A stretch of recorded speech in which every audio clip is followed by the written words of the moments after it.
Salutations everybody, it is Matty here today with quite the ambitious list. Today we are narrowing it down to 10 RPGs, the very best of the last decade. Now in order to make a list like this, I believe we all need to properly understand what an RPG is. And ultimately, I believe it's up to the player because there are so many types of RPGs and definitions of this genre. You have action RPGs, tactical RPGs, story-driven RPGs. Ubisoft adds a perk tree to a game. Suddenly, it's an RPG. A lot of industry vets will tell you if it has a leveling system, it's an RPG. Is it just about the choices in the story? Is it about how much you can reprise your role in your character? It's really all up to the player, and I believe what you ultimately prefer because it's such a deep genre in gaming. For me, I vastly prefer story choice and consequence with meaningful gameplay systems that add variety every single time I dive into this video game world. I believe most of my list represents that, but let's get it started with an outlier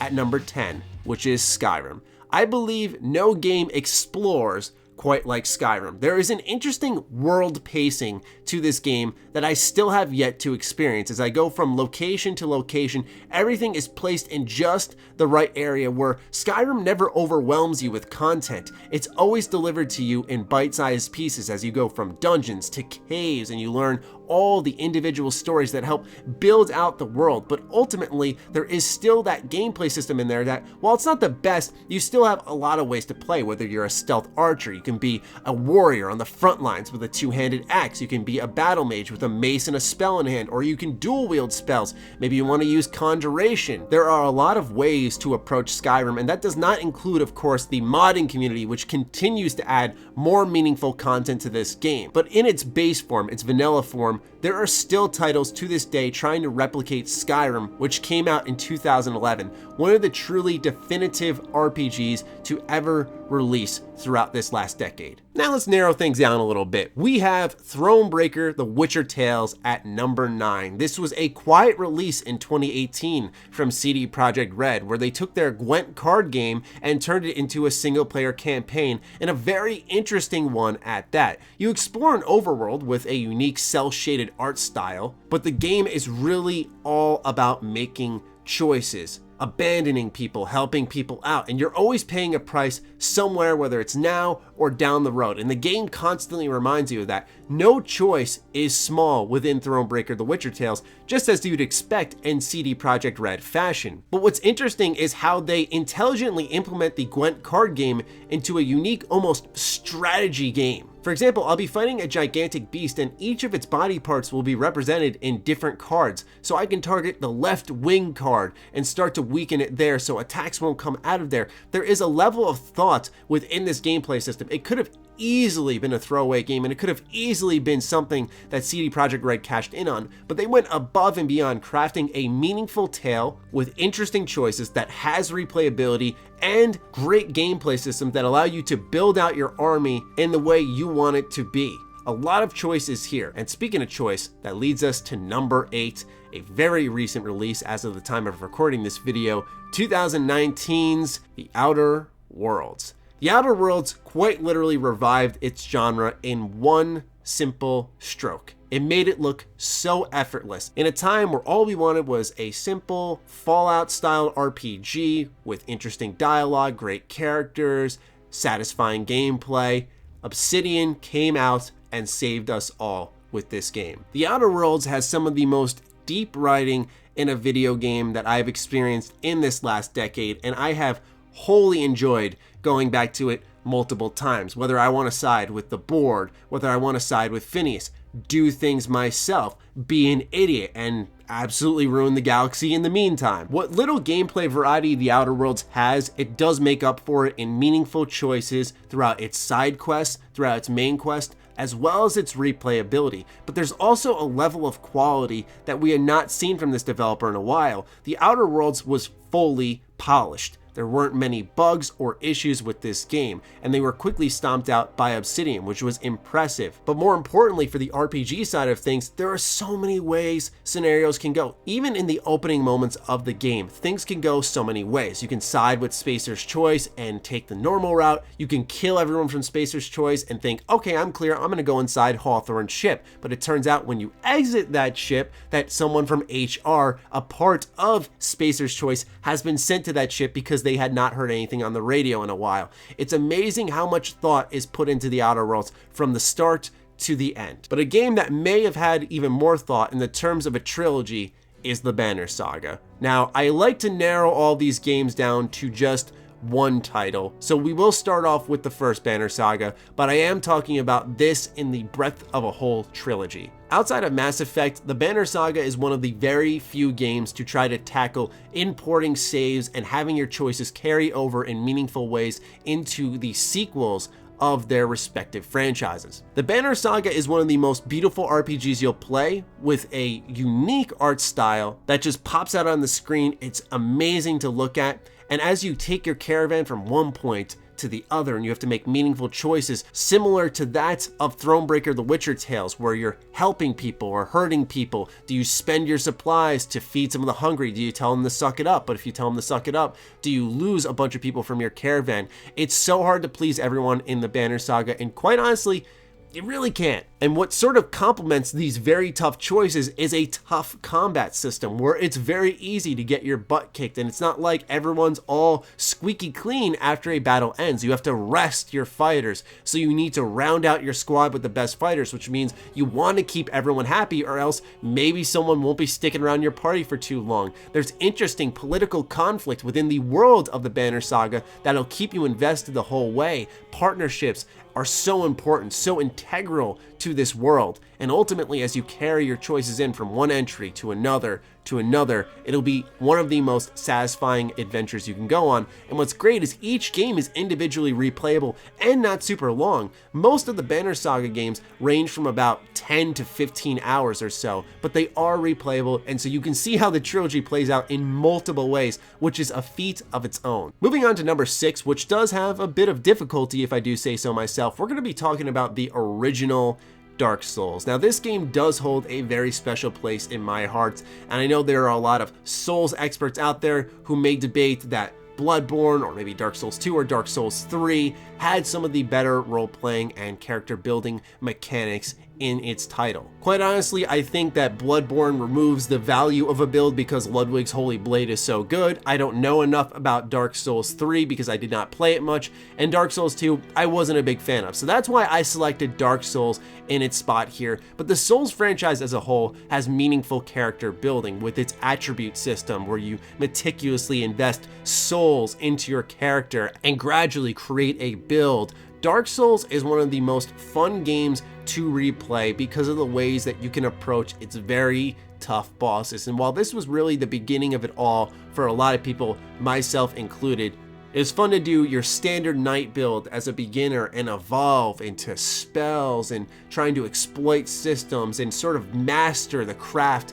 of Dark Souls. For a lot of folks, it did begin with Demon Souls, but I gotta say, when you account for Dark Souls' ability to build unique characters alongside its open world that was beautifully tied together, everything was interconnected, some of the most satisfying exploration you could find in a game. I can promise you, nothing is better than opening a door after going through a tiring dungeon and seeing that bonfire sitting there from where you first started, knowing that if you die, you can go ahead, load in from this bonfire, and continue where you had left off. It's one of the most rewarding feelings as a gamer. Which moves us to number 5, which I imagine most people will have higher on its list, but we got The Witcher 3 Wild Hunt. There is no denying that no matter where you sit on the spectrum of this game, some say it's overrated, some say it's not good, some love it to death, I think The Witcher 3 Wild Hunt deserves respect.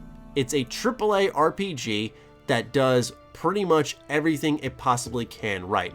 Admittedly, I'm not a huge fan of its gameplay. I feel it's a little clunky. I feel it's a little slowed down, but the preparation before combat, studying your foes, learning their weaknesses, exploiting them with signs and potions, and changing up your blades, there is a level of thought there that I do appreciate despite not being a huge fan of it. But more importantly, what takes the cake here for The Witcher 3 is, of course, its story. There is a high level of production value here, and you don't often see that when it incorporates so many choices. I mean, let's just look at the Bloody Baron arc in The Witcher 3, which is the beginning part of its story. That alone was better than 90% of the games that came out in the last decade, okay? And while I think things did slow down in the second act of The Witcher 3, it was definitely not my favorite part of the game by any stretch. I could have lived without it.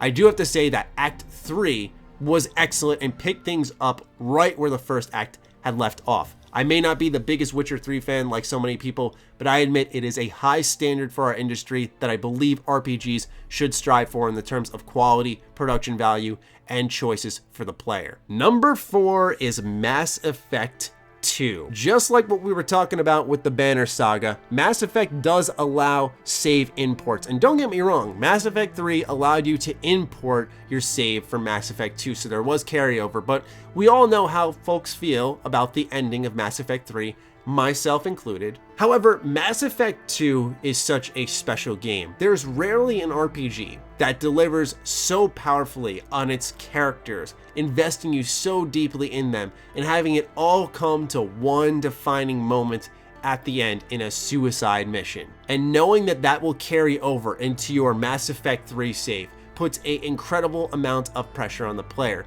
But that's not where all the fun begins. It's right from the moment the game picks up. The amount of classes that you can build with. Mass Effect has some of the very best action gameplay out there. Between squad commands and what Commander Shepard, him or herself, can do, there's unique combinations there that make you feel so powerful and work as a team. It's hard to think of another RPG that left me so invested in companion quests and built so wonderfully off its first entry in the franchise. This is when BioWare was truly at the top of their game and nothing could really stop their roll. And I do hope one day they return to content like this. All right, everybody, we're entering the top 3, so let's get it started with Fallout New Vegas. Fallout New Vegas released right in 2010 at the beginning of the decade, and it defined Fallout games for the future. I believe it got a second wind after the launch of Fallout 4, where folks had really honed in on what we want to see in the future of the franchise from Fallout, but it seems like Bethesda is not taking that route. However, that does not take away from the fact that New Vegas has so many paths you can take in this game. Granted, Fallout New Vegas's gunplay is not that great. It does not feel good, does not aim that well, does not control that well, there's not that much movement involved. Nothing about Fallout New Vegas feels that great to play. It just sort of works and that's about it.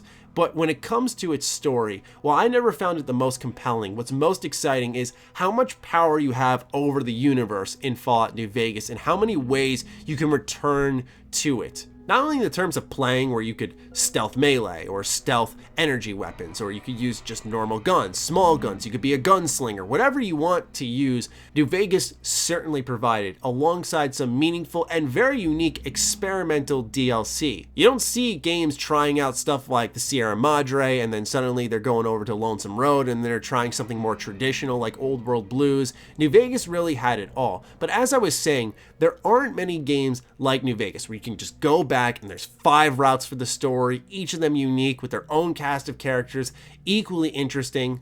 And it's just a testament to how great of a developer Obsidian is, as they have 2 entries on this list, just like another RPG developer does, which is CD Projekt Red, with both The Witcher 3 and Thronebreaker making this list. These are some of our best developers, and they absolutely deserve consistent mentioning on this list. So let's move it down to number 2. This one's a little bit of a cheapie, but I think it's fair and you'll understand why. Persona 4 Golden. Now, Persona 4 released in 2008 on the PS2, but Golden is the PS Vita re-release, which turned into the definitive version of Persona 4. Persona 4 is one of my very favorite games of all time. I adore this game. Nothing puts a smile on my face as much as Persona 4. It has absolutely, easily, one of the best cast of characters you will ever spend time with in a video game. The one more battle system is about as classic and as good as it can get. You target the weakness of an enemy, you get one more attack, and it's just satisfying beating the snot out of them. There's very interesting, complex boss fights packed in here, while the dungeon design isn't as good, especially when you compare it to Persona 5, which just blows the whole series out of the water. Quite honestly, that might be the only part of Persona 4 that hasn't aged well, but it has the best soundtrack of all time. It has such a great personal story, and the choices that you can make, like being the culprit or solving the murder or making the wrong choice. I mean, there is so many ways to approach the end part of Persona 4 Golden, but that doesn't account for also social links. You see, Persona 4 puts you in the shoes of someone who's attending high school at the same time as kicking butt inside a TV. So you gotta spend time with your friends, and as you spend time with your friends, they unlock gameplay buffs for your character as well as your team. And these moments where you spend time with your friends are legitimate relationships that you foster. It gets you caring about the character. It reveals more about them. And I can't say how much I appreciate that melding of so many different mechanics between building out my character, spending time with meaningful characters in game, an interesting story. There's so much to be offered in Persona 4 Golden. It's the reason I bought a PS Vita, and alone it's well worth the purchase. So that leaves us at number 1. What is Matty's top RPG of the last decade? That, ladies and gentlemen, is Divinity Original Sin 2 from Larian Studios. This is what role-playing games are from top to frickin' bottom. Amazing storytelling, amazing writing, like the words just jump off the page at you. It creates a picture in your head. Choices that go more unique than anything else listed here, and these are some of the very best our industry has offered in the last 10 years. Let me tell you a quick story to define Divinity Original Sin 2. I'm playing it last night, okay? And I've played this game quite a bit. I'm playing as an elf ranger. Now, elves have the ability in Divinity Original Sin 2 to eat body parts and learn the memories of people who have passed. So I found a magister, one of the antagonists within this game's heads. I picked up his head and I ate it. I learned that he was actually performing a magic trick before he had passed, his very favorite, which involved him floating above the ground. Since I consumed his memories and learned this magic trick, I was able to learn an ability called Wings, which gave me the ability to grow wings and then fly around the battlefield. So now I was almost like a Valkyrie with a crossbow flying around a compelling combat system. The way one event connects to the other in Divinity Original Sin 2 is unparalleled. And when you combine that with an incredibly tough, grueling, yet satisfying combat system that has a set of rules that works for both the player and the enemies, such as exploiting environmental weaknesses, where if you see oil on the ground, a fire spell will create an explosion, or if you see a puddle on the ground, you can shoot a shock spell at it, electrocute the puddle, create some space between you and the enemy. There's magical armor and physical armor on each character. Some are stronger in physical armor, some are stronger in magical armor, so you have to tactically choose who should target what enemy. There's also tags that are attached to your character. So let's say you make an outlaw choice consistently over and over and over, and you're making evil person choices consistently, which are labeled in the dialogue options.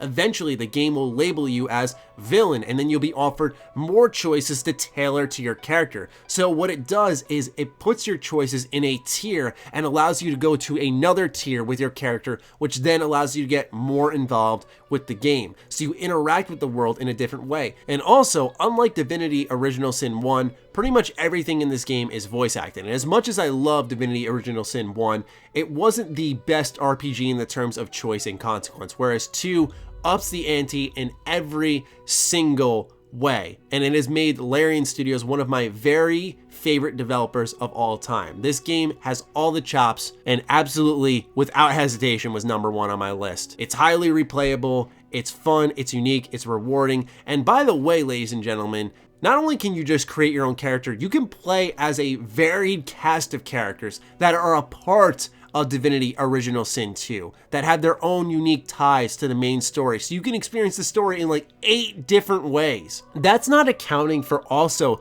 the ability to do what is pretty much a dungeon master mode, where you can create your own D&D stories in-game. And now it's available on the Switch? Are you kidding me? Ladies and gentlemen, if you have not bought Divinity Original Sin 2 yet, because I realize maybe the isometric style RPG isn't your thing, do yourself a favor, pick it up. Anyway, ladies and gentlemen, that'll conclude it for me. Those are my top 10 RPGs of the last decade. I'm looking forward to reading yours in the comments down below. Let me know what you think. Other than that, follow me on Twitter, follow me on Instagram. Those links will be in the description down below. Big thank you to the patrons for making these videos possible. I hope you guys enjoy some of the longer form content, and I'll catch all of you soon. Stay sexy, stay active. I love you all. Peace.